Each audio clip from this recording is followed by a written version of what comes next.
அன்பர்களே, நண்பர்களே, உங்கள் பாலுவின் இனிய காலை வணக்கம்.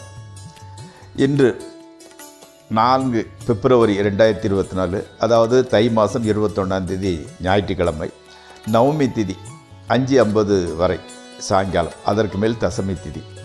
அதே மாதிரி விசாக நட்சத்திரம் காலை 7:20 வரை, அதற்கு மேல் அனுச நட்சத்திரம். உங்களுக்கு ஏதாவது செய்ய வேண்டுமென்றால் நல்ல நேரம் காலை 6:30 7:30 வரை, அதே மாதிரி சாயங்காலம் கூட 6:30 7:30 வரை நல்ல நேரமே. ராகு காலம் சாயங்காலம் 4:30 to 6, யமகண்டம் மத்தியானம் 12 to 1:30. இன்றைய சந்திராஷ்டிரம் மேசராசி. அடுத்து இன்று அணிய வேண்டிய உடை டார்க் ரெட், அதாவது இருண்ட சிவப்பு, பிங்க் அல்லது மெரூன். உண்ண வேண்டியது கொத்தவரங்காய் அல்லது வாழைக்காய். நண்பர்களே, ஒரு சின்ன வேண்டுகோள். நான் செய்யக்கூடிய அந்த பலன்களாகணும் ஜோதிட பாடங்களாயினும் உங்களுக்கு பிடித்திருந்தால் சப்ஸ்கிரைபையும் உங்களோட நண்பர்களுடன் பகிர்ந்து கொள்ளவும். அப்படியானால் அந்த தொடர்பு உங்களுக்கு வந்து கொண்டே இருக்கும். இப்பொழுது 12 ராசிகளுக்கு உண்டான பலனுக்குள் செல்வோமாக. மேசராசி. மேசராசிக்காரர்களுக்கு மனக்குழப்பம், தேவையில்லாத மனக்குழப்பம். அதாவது காரணம் என்னென்னா, வேண்டாத செலவினங்கள்லாம் ஒன்று மேலே ஒன்றுமே வந்துக்கிட்டே இருக்கும். அதே மாதிரி சிமெண்ட்டு, கன்ஸ்ட்ரக்ஷன், ஃபர்னிச்சர் அந்த துறையில் உள்ளவர்கள் வெற்றி பெறுவீங்க, அதில் மாற்றுக்கருத்தே கிடையாது. அதாவது வீடு, வாகனம் போன்ற அதில் உள்ள கடன்களை அடைக்கிறதுல சிக்கல்கள் தான் வந்துக்கிட்டு இருக்குது. அதே மாதிரி மெடிடேஷன் பண்ணிக்கிட்டு வாங்க. ஆனால் கூட எதையுமே முன் வச்ச கால பெண் வைக்கிற ரகம் நீங்கள் கிடையாது. ஸோ மனசை கண்ட்ரோல் பண்ணிக்கிடுங்க. நம்மளால் முடியுமுன்னு நினைப்போம், உங்களால் முடியும். அடுத்து ரிஷபராசி. வேற்று மதத்தினர்களால் உங்களுக்கு ஆதரவு கிடைக்கக்கூடியது. அதே மாதிரி மனதில் பலவித எண்ணங்கள் வந்தால் கூட நீங்கள் என்ன பண்ணுங்கள், டெய்லி காலையில் நைட்டு படுக்க முன்னால் மெடிடேஷன் பண்ணிக்கிட்டு மைண்டை ஒரு பாசிட்டிவாக மாத்திரம் மனசில் வச்சுக்கோங்க. வேண்டாத எண்ணத்தை ஒழித்து விடுங்கள். ஆமாம், அதாவது பெரிய கார் இருக்கிறவங்க பெரிய காரை எடுக்க வேண்டாம். ஓலோ, ஊப்பர் ஏதாவது புக் பண்ணிட்டு போங்க. எப்படின்னா, இன்றைய பொழுதுக்கு நீங்கள் சரியாக ஓட்டிக்கிட்டால் கூட பின்னால் வரவன் சரியாக ஓட்டாமல் அவன் இடிக்கிறதுக்கு உண்டான வாய்ப்பு இருந்துக்கிட்டு. அதனால் நம்ம ஜாக்கிரதையாக இருக்கிறது நல்லது. அதே மாதிரி தொழில், அதாவது உத்தியோகமாக இருந்தாலும் சரி, பிஸ்னஸாக இருந்தாலும் சரி, வேலை, அதில் ஒன்றும் பெரிய பிரச்சனைலாம் ஒன்றும் கிடையாது. அடுத்து மிதுன ராசி. வேலை இல்லாதவர்களுக்கு வேலை, டெம்பரரியான வேலை கிடைக்கும். அதே மாதிரி அந்த உத்தியோகத்தில் இருக்கிறவங்களுக்கு ஏதாவது சின்ன ப்ரமோஷனோ அல்லது இன்க்ரிமெண்ட்டோ ஏதோ ஒன்று கிடைக்கிறதுக்கு உண்டான ஒரு வாய்ப்பு கேட்டுக்கிட்டு இருக்குது. பாடியில் தான் ஓவர் ஹீட்டு சேர்ந்துக்கிட்டு இருந்துக்கிட்டு இருக்கோம். மாணவர்களுக்கு மார்க் ஆவரேஜாக தான் வரும், ரொம்ப ஒன்றும் ஜாஸ்தி வர்றதில்லை. நண்பர்களோட சப்போர்ட்டு உங்களுக்கு, மாரல் சப்போர்ட்டு உங்களுக்கு நல்லா கிடைக்கும். உங்கள் மனதிற்கு பிடித்தமானவர்களை, அதாவது சின்ன வயசு ஃப்ரெண்டாக இருக்கலாம், அல்லது ஒருத்தர் பெண்பாலாக இருக்கலாம், பெண்களுக்கு ஆண்களாக இருக்கலாம். மனதுக்கு பிடித்தமானவர்களை சந்திக்க வேண்டிய சூழ்நிலை உருவாகும். ஸோ பகல் ஃபுல்லாக ஒரு எக்ஸ்பெக்டேஷன்லேயே கழிஞ்சிக்கிட்டு போயிடும். அடுத்து கடகராசி. பேச்சை கொஞ்சம் கம்மி பண்ணிக்கோங்க.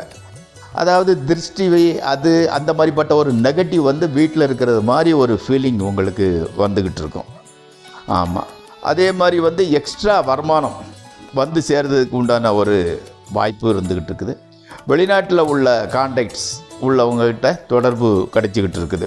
ஆமாம், உங்கள் அப்பா அம்மாலாம் ரொம்ப சந்தோஷமாக இருந்துக்கிட்டு இருப்பாங்க, எந்த விதமான பிரச்சனையும் கிடையாது.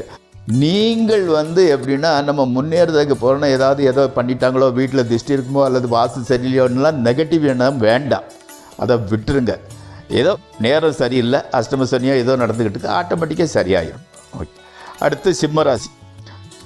இந்த கொசுக்கடி, உடம்பில் ஏதாவது அடிபட்டு சின்ன வடு வரக்கூடிய அளவுக்கு ஒரு காயம். அடுத்தால எப்படின்னு கேட்டிங்கன்னா, அந்த பழைய உணவை சூடு பண்ணி சாப்பிட்றதுனால ஃபுட் பாய்சன் ஆகுது. இந்த மாதிரிப்பட்ட சின்ன சின்ன பிரச்சனைகள் உண்டாகும். உங்களுக்கு செலவு பண்ணணும்னு இருக்கிறதுனால வருதுனால, அதனால் பெரிய பாதிப்புகள் எதுவும் கிடையாது. அதே மாதிரி சில பணச்செலவு அதிகம்தான் வந்துக்கிட்டு இருக்குது. பட் எவ்வளவு செலவு வந்தாலும் அதுக்கு தகுந்த மாதிரி வருமானம் வருது, உங்கள் கண்ட்ரோலில் தான் இருந்துக்கிட்டு இருக்கு. ஆத்மார்த்தமான ஒரு நண்பர்களை பிரிய வேண்டிய சூழ்நிலை, அது கொஞ்சம் டென்ஷனை கொடுத்துக்கிட்டு இருக்குது, அவ்வளோதான். அடுத்து கன்னியாராசி. கன்னியாராசிக்காரங்களுக்கு வாழ்க்கை துணையுடன் உடல் கஷ்டம், அதாவது கணவனாக இருந்தால் மனைவியோ, மனைவியாக இருந்தால் கணவனுக்கோ சின்ன உடம்பு உபாதை, உடல் கஷ்டம் ப்ளஸ் மன கஷ்டம் வந்து சேருது. அதே மாதிரி நம்ம என்ன ஏது நம்ம தான் இருந்தால் திடீர்னு என்ன, அதுதான் குழப்பம்னு சொல்கிறது. அந்த தேவையில்லாத குழப்பம் யாராக இருந்தால் கூட ஒரு சின்ன பிரச்சனைகள் வரத்தான் செய்யும், போகத்தான் செய்யும். உடனே நீங்கள் பயப்பட வேண்டிய சூழ்நிலை இல்லை. அந்த எண்ணத்தை விட்டுருங்க, பாசிட்டிவாகவே திங்க் பண்ணுங்கள். வீட்டில் சாம்பிராணி ஊதுபத்தி கொளுத்தி சாம்பிராணி போக போகிறது, இந்த மாதிரி இதை பண்ணிங்கன்னா உங்களோட நெகட்டிவ் எண்ணங்கள் விலகிடும். ஆமாம், அந்த குழப்பமாக தீர்ந்துடும். சாயங்காலம் படுக்கும்போது கொஞ்சம் மெடிடேஷன் பண்ணிவிட்டு படுங்க. ஸோ வீடுங்கிறது நம்ம நல்ல முறையில் பூஜை பண்ணி புனஸ்காரம் பண்ணி வைக்கும்போது பாசிட்டிவ் வந்துடும். அதனால் யாரையும் எதுவும் செய்ய முடியாது. யாராவது உங்கள் வீட்டில் நெகட்டிவ் பண்ணி சொன்னால் நம்ப வேண்டாம். அடுத்து துளாராசி. உங்களோட எதிரிகளை ஜெயிப்பீங்க. இப்போ தொழிலில் போட்டிக்கு ஒருத்தர் பிஸ்னஸ் பண்ணாலோ அல்லது கொலீக் அவங்களால இதாக இருந்தால் கூட அவங்கள விட நீங்கள் நல்லபடியாக ரிசல்ட் கொடுப்பீங்க. அதனால் நீங்கள் ஜெயிப்பீங்க. அதே மாதிரி வியாபாரிகளுக்கு உங்களுக்கு நல்ல ரிசல்ட்டு கிடைக்குது. உங்களது முயற்சிகளுக்கு வெற்றி ஸ்டார்டிங் இதிலேருந்து நல்லபடியாக சக்ஸஸ் ஆகிக்கிட்டு இருந்துக்கிட்டு இருக்கிறது. ஆமாம், அதாவது தொழில் நல்லா இப்போ தான் ஸ்டார்ட் ஆக ஆரம்பிக்கிறனால மனசில் நம்ம எப்படியும் ஜெயிச்சிடலாம் அப்படிங்கிற நம்பிக்கை வந்துக்கிட்டு இருக்குது. விருச்சிக ராசி. பாம்பு கனவு வரும். கனவில் பாம்பு விரட்டுற மாதிரி கொத்துற மாதிரி வந்துக்கிட்டு இருக்கும். நாகதேவதை கோயில் அல்லது துர்கா கோயில் பக்கத்துலேருந்து அதுக்கு போயிட்டு வாருங்க. பூர்வீக சொத்து இருந்தால் அதில் உள்ள பிரச்சனை எதுவும் தீராது, இழுத்துக்கிட்டே போகும். அதுதான் மனசுக்கு கொஞ்சம் கவலையை கொடுத்துக்கிட்டு இருக்குது. அதே மாதிரி சில தம்பதியினருக்கு குழந்தை உண்டாகிறது அதாவது அவங்க கன்சீவ் ஆகிறதுக்கு டிலே ஆகிக்கிட்டே போய்கிட்டு இருக்குது. ஆமாம், அந்த குலதெய்வம் கோயிலுக்கு ஏதாவது வேண்டியிருப்பாங்க அவங்க அம்மாவோ அப்பாவோ யாரோ, நான் இது எனக்கு கல்யாணம் ஆனால் அதை செய்கிறேன் இதை செய்ய ஏந்திருப்பாங்க. அது பாக்கி இருந்துக்கிட்டு இருக்கும். ஸோ அந்த நேர்த்தி கடன் எதுவும் இருந்தால் அதை செலுத்திடுங்க. அதுக்கு மேலே உங்களுக்கு நல்லதே தான் நடக்க போகுது. அடுத்து தனுசு ராசி. இந்த பூனை, நாய், மீன் வீட்டில் இருக்குது இல்லையா, இந்த மாதிரி வளர்ப்பு பிராணிகள்லாம் இன்றைக்கி கொஞ்சம் டல்லாக இருந்துக்கிட்டு இருக்கும். ஆமாம், அதே மாதிரி காதலர்களுக்கு மகிழ்ச்சியான செய்தி, கல்யாணம் செட்டில் ஆகிரும். இடமாற்றத்திற்கு வாய்ப்பு இருந்தால் தாராளமாக போயிட்டு வாங்க. அது உங்களுக்கு ஒரு நல்ல சேஞ்சஸ், ஒரு முக்கியமான முன்னேற்றத்திற்கான ஒரு அறிகுறி தான் அந்த இடமாற்றம். ஸோ தாராளமாக அதை உபயோகப்படுத்திக்கிடுங்க. ஆமாம், வரும் வேலை, அந்த வேலையில் பேரு புகழ் எல்லாம் உங்களுக்கு கிடைக்குது. அப்போ இன்றைய பொழுது நல்ல பொழுதாகவே நடந்துக்கிட்டு இருக்குது. மகர ராசி. நினச்சி பார்க்க முடியாத அளவுக்கு ஒரு நல்ல செய்தி உங்களுக்கு சேருது. சோம்பல்தனம் இருந்தால் கூட வீட்டில் இருந்த இடத்துல இருந்த வேலையெல்லாம் முடிச்சிருந்தீங்க. ஆமாம், மனைவி உங்கள் மேலே என்னமோ அன்றைக்கி விழுந்து விழுந்து கவனிப்பாங்க, ரொம்ப அதிக பாசம் காட்டுவாங்க. உங்களுக்கே ஆச்சரியமாக தான் இருந்துக்கிட்டு இருக்குது. கோயிலுக்கு கூட போயிட்டு வரீங்க. ஆமாம். அடுத்து கும்பராசி. அதாவது இல்லீகல் பிஸ்னஸ் செய்யக்கூடியவங்களோட கான்டாக்ட்ஸு உங்களுக்கு கிடைக்கும். ஆமாம், முயற்சிக்கு தக்கன வெற்றி கிடைக்கும். நீங்கள் தலையாத உழைப்பாளி, உழைப்புக்கு தகுந்த மாதிரி வெற்றி கிடைக்குது. அதான் சொல்லுவாங்க இல்லையா, தெய்வத்தால் ஆகாதெனினும் முயற்சி தான் மெய்வர்த்த கூலிதான். அப்போ உங்கள் உழைப்புக்கு தகுந்த ஒரு கூலி கிடைச்சிக்கிட்டு தான் இருக்குது. இந்த பித்த வெடிப்பு அல்லது பாதத்தில் வலி, இந்த மாதிரி சிறு சிறு அந்த பிரச்சனைகள் வந்துக்கிட்டு இருக்குது. மேக்சிமம் எள்ளெண்ணெய், ஜிஞ்சிலி ஆயில் அதையே யூஸ் பண்ணுங்கள். அதாவது வியாபாரத்தில் உள்ளவங்ககிட்ட பெண்பாளர் வாடிக்கையாளர்கள், அதாவது லேடி கஸ்டமர்ஸ் திருப்தியோடு செல்வாங்க. உங்கள் கடையில் இது வாங்கினாங்க நல்லா இருக்குது, அந்த கடையில் வாங்கினா சரியில்லை. அதாவது உங்கள் மேலே, உங்கள் கடையில் உள்ள பொருட்கள் மேலே திருப்திகரமாக செல்வார்கள் பெண் கஸ்டமர்கள். ஆமாம், இன்றைக்கி மாமூலாக நவகிரகத்துக்கு போயிட்டு வாங்க, எல்லாம் நல்லதே நடக்கும். அடுத்தால மீன ராசி. அதாவது முக தேஜஸ் உங்களுக்கே குறைஞ்சிட்டது மாதிரி ஒரு ஃபீலிங் இருந்துக்கிட்டு இருக்குது. அதிக செலவு வந்துக்கிட்டு இருக்குது. கிரெடிட் கார்டை யூஸ் பண்ண வேண்டாம், அதனால் சிக்கலில் மாட்டிக்கிடுவீங்க. கொஞ்சம் உஷாராக இருங்க. மாமலார் மூலம் லாபம் கிடைக்கிறதுக்கு உண்டான ஒரு வாய்ப்பு இருந்துக்கிட்டு இருக்குது. குடும்பத்தில் சந்தோஷமாக இருக்கிறாங்க, ஆனால் கூட மனசில் ஏதோ ஒரு உறுத்தல் இருந்துக்கிட்டே இருக்குது. அதனால் அந்த சந்தோஷத்தை முழுமையாக அனுபவிக்க முடியல. அது ஏழச்சனி கூட காரணமாக இருக்கலாம். அதை ஒன்றும் கவலைப்படிக்கிட வேண்டாம். கோஹட், உங்கள் வேலையை பார்த்துக்கிட்டு போங்க, எல்லாம் நல்லாவே நடக்கும். அடுத்து ஜோதிட பாடத்திற்குள் செல்வோம். அதாவது புதன் வந்து நளினமான நடை, ஒரு ஸ்டைலிஷான நடையை கொடுக்கக்கூடியவர். ப்ரொனன்சியேஷன் ரொம்ப நல்லாயிருக்கும். பேச்சில் வந்து நகைச்சுவை தொழிக்கும். இப்போ உதாரணத்துக்கு சொல்கிறதா இருந்தால், எம்ஜிஆர் வந்து மக்கள் திலகம் எம்ஜிஆர் அவர்கள் வந்து கன்னியா லக்கணத்தில் பிறந்தவங்க.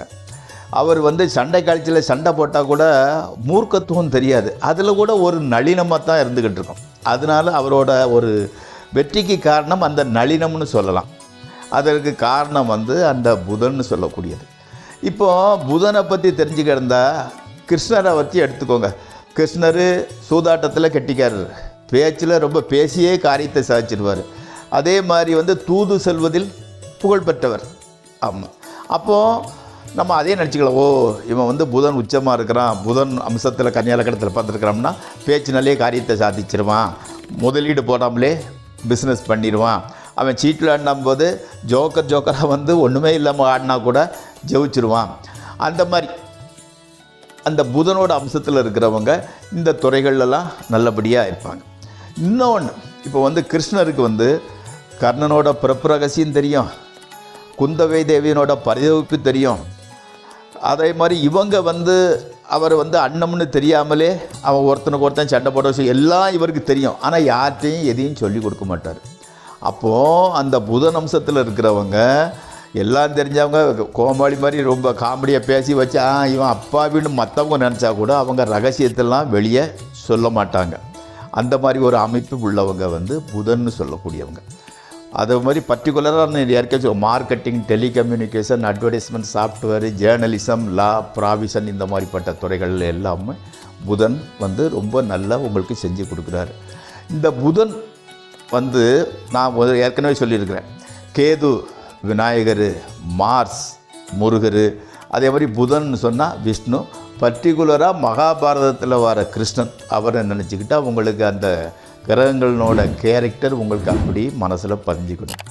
இன்னும் சில விஷயங்களுடன் நாளை சந்திப்போம். நன்றி, வணக்கம்.